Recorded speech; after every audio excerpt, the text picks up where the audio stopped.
Welcome to Unveiling Mythical Legends.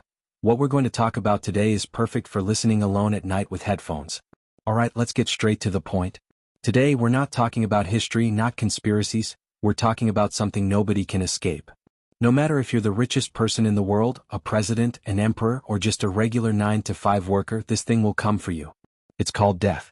But before we dive in, I'll drop this here.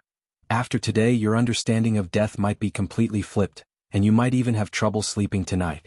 Before we start, if you enjoy content that you just can't stop listening to, that keeps your brain spinning, make sure to subscribe, hit like, and share it with that friend who also can't sleep at night.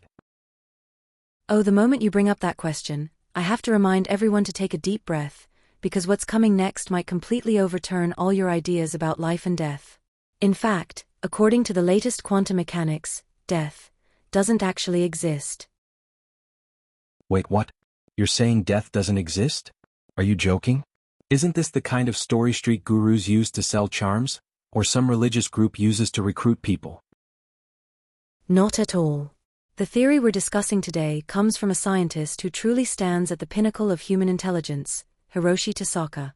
He's a real hardcore science guy, PhD in engineering, and in his 72 years he has worked across nuclear physics, medicine, and quantum mechanics, 3 fields most people can't even comprehend in a lifetime. His book is called Death Does Not Exist, and it caused a huge sensation in Japan. Wow, that sounds intense. But I'm curious, he comes from a hard science background, so how did he end up writing a book about death? That's the most fascinating part. Hiroshi Tasaka spent the first half of his life as a complete materialist. He believed death was just death. When the light goes out, it's black. When the brain stops, consciousness disappears. Like a computer being unplugged, all data gone, everything reset to zero. But at the peak of his career, he experienced a serious illness that almost made him prepare for the afterlife. You mean he went through a near-death experience? What did he see? Yes. In that moment, he witnessed phenomena that decades of physics knowledge could not explain. It completely changed his understanding of death. Imagine a 72-year-old top Japanese scientist who spent his life dealing with nuclear energy, quantum mechanics, and medicine, whose belief system considered death as the absolute end. Yet in this moment, he realized death is actually just a transformation of energy and information. Transformation of information? Can you explain that in more detail? When your body fails, your consciousness waves, thoughts and memories don't disappear. They return to the universe's omnipresent zero-point field, the zero-point field. Imagine you're a drop of water that evaporates. You're no longer visible, but you've become part of the atmosphere, still existing. Your consciousness works the same way. It returns to the universe's vast cloud, remaining part of the whole. Zero-point field? That sounds a bit mystical. Is this science or some kind of esoteric stuff? Absolutely science.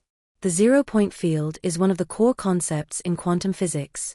See, classical physics thinks a vacuum is empty, but quantum mechanics tells us that even in absolute zero, with no matter at all, space itself is violently fluctuating, generating infinite energy. This is zero-point energy. In other words, the air around you seems empty, but in reality, its energy density is many times higher than the core of the sun. You're living inside a super-energetic powder keg. Whoa, so how does this zero-point field relate to the afterlife? It's deeply related.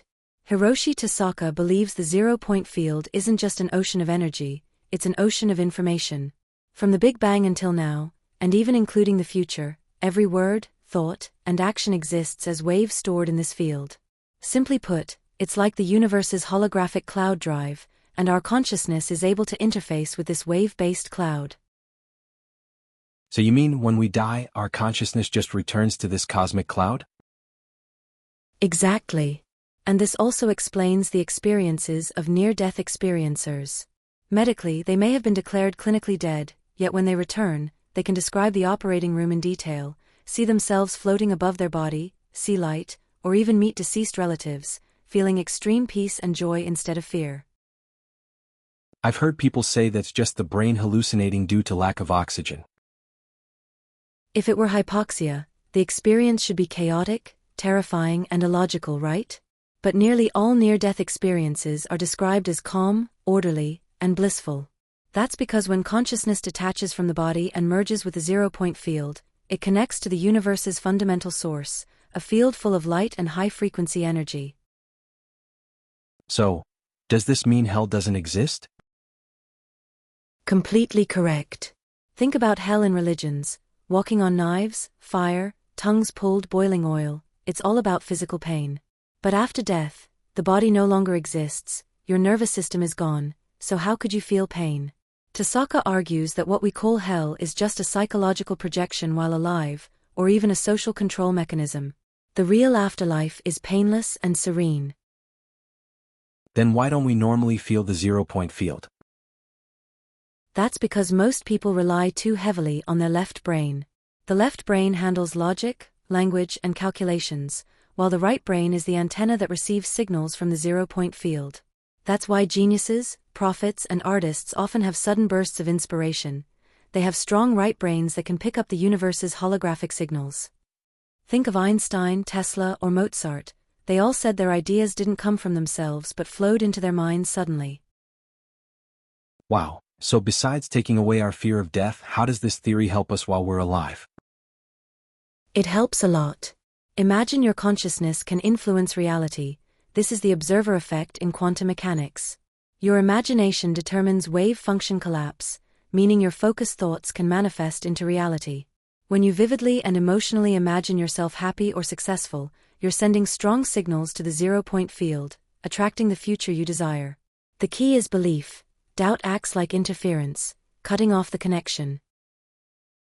So each of us is part of the cosmic cloud, and our thoughts can create reality? Exactly. Tasaka Hiroshi says every thought shapes the future and is permanently recorded in the zero-point field. Death doesn't exist, we are eternal. Each of us is like a small wave in the vast cosmic ocean. When the wave falls, it doesn't vanish, it simply returns to the embrace of the sea. That's mind-blowing. So how should we live? The most important thing is to live in the present, sending brainwaves of kindness and love, and opening your right brain antenna to the zero-point field. Every good thought you emit not only lights up your own future but is recorded in the universe, becoming part of eternity. This may even explain the deeper meaning of traditional ancestor rituals. Through ceremony, we align our brainwaves to resonate with the consciousness of ancestors in the zero-point field. Wow, I'm really blown away today. If viewers want to dive deeper into zero-point field theory or near-death experiences, what do you suggest? Please subscribe to our channel, like and share this video, and turn on the notification bell so you won't miss more exciting content. If you've had any near-death experiences or unusual inspirations, share them in the comments. We really want to know if you've ever connected to the universe's Wi-Fi.